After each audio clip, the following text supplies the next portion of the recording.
Alright guys, the time has finally come. As you can probably tell by the name of the channel, this is the Overland channel. And we finally got, after probably 12 years of preparing and getting to where I can actually get it, finally got the Overland vehicle that I'm going to build out. So, before we get into it, I want to give a special thanks to Dave and Tara, sold me the vehicle, great people. Kyla at We Will Ship It. Yes, Google that if you guys want something to get here or get to your location quick. Good prices, great people, very friendly, professional. Google We Will Ship It. They got people everywhere to ship your equipment or whatever you need to be shipped. And another special shout out to Kevin from Patriot Express Freight out of Columbus, Ohio. He gave me his number. I'm sure, as I told him, he's probably going to be on my YouTube channel. It's 614-398-8047. Talk about good service. This guy, I mean, the trip called for 4 to 5 hours delivery. I was sitting at home just waiting for like another hour. He said, hey, I'm about 20 minutes away. I'm like, Jesus, okay. Talk about dedication to your job.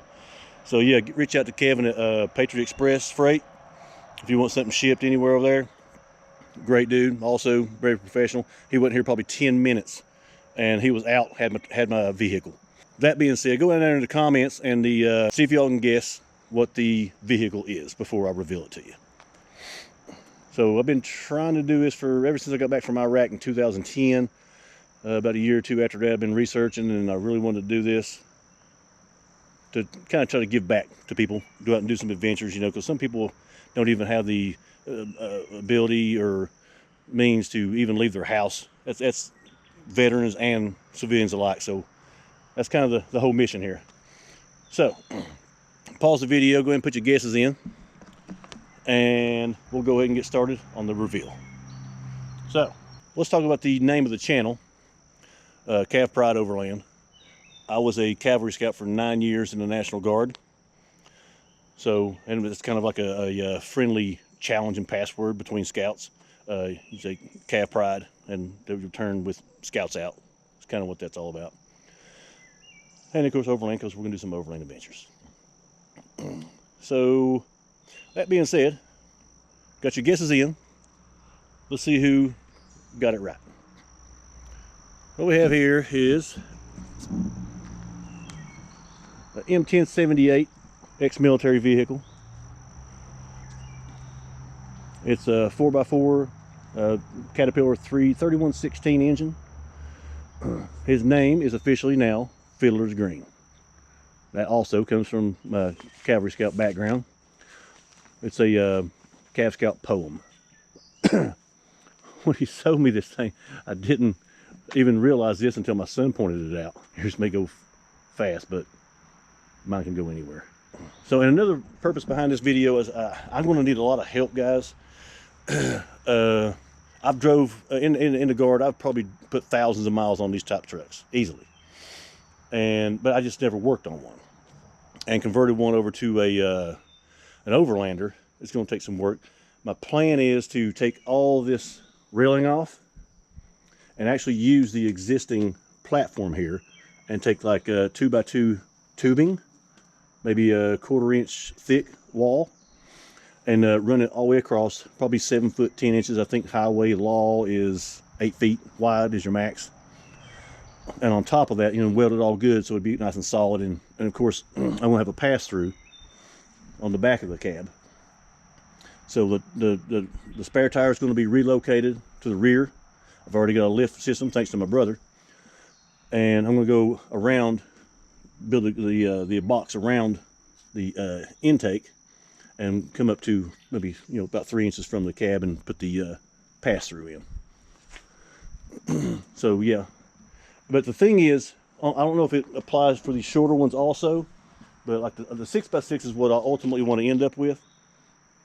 And I know the flex, when you build a box on the back, it can flex and buckle your metal and maybe break welds or whatnot. So if you see down here, I've got these plates between the subframe and the frame that mounts it, keeps it on there. Got one there too. And then one up here. I'm thinking, so some of you experts out there, help me educate me and do the right thing before I mess it up and put thousands of dollars in this habitat and, and screw it up. I've seen them have these brackets that has springs on them. That helps when it flexes, the box will stay in position when the body's flexing. I'm not going to be rock crawling or anything with it, but still, I want to do it right if that's necessary with the four-wheel vehicles. Or is that just something with the longer vehicles that's necessary? So please get down in the comments and help me out with that.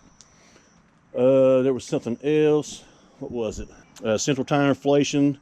It's got a little issue at semi-works.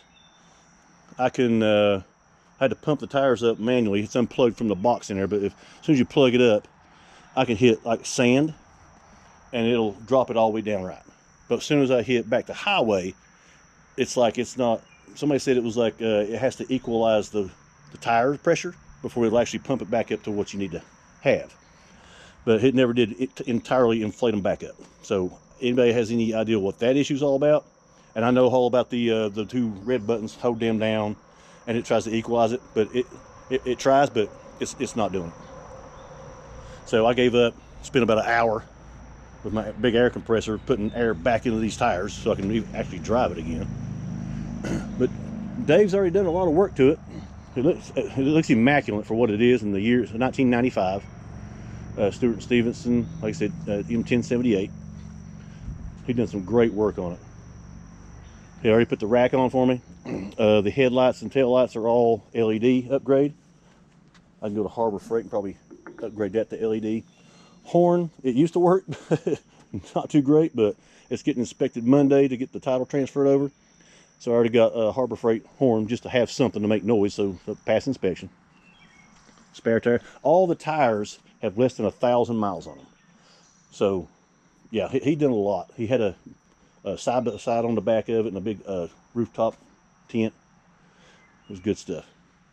So my issues is, if you guys can please help me out in the comments, is do I need to put them spring-loaded brackets on there to mount it, like on the front?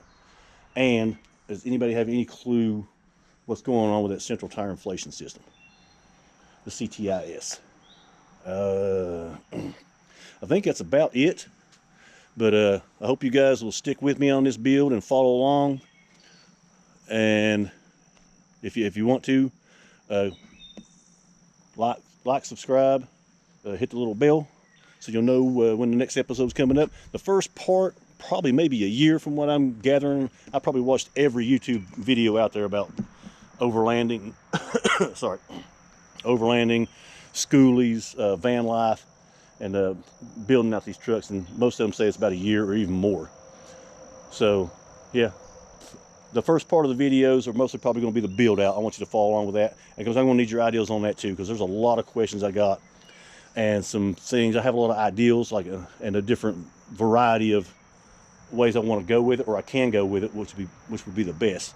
And I need your all's opinion and your help and figuring things out as I go. So please, if you don't care, like, subscribe, hit the little notification bell, follow us along, because if you want to go on some adventures, I got you. Peace out, guys.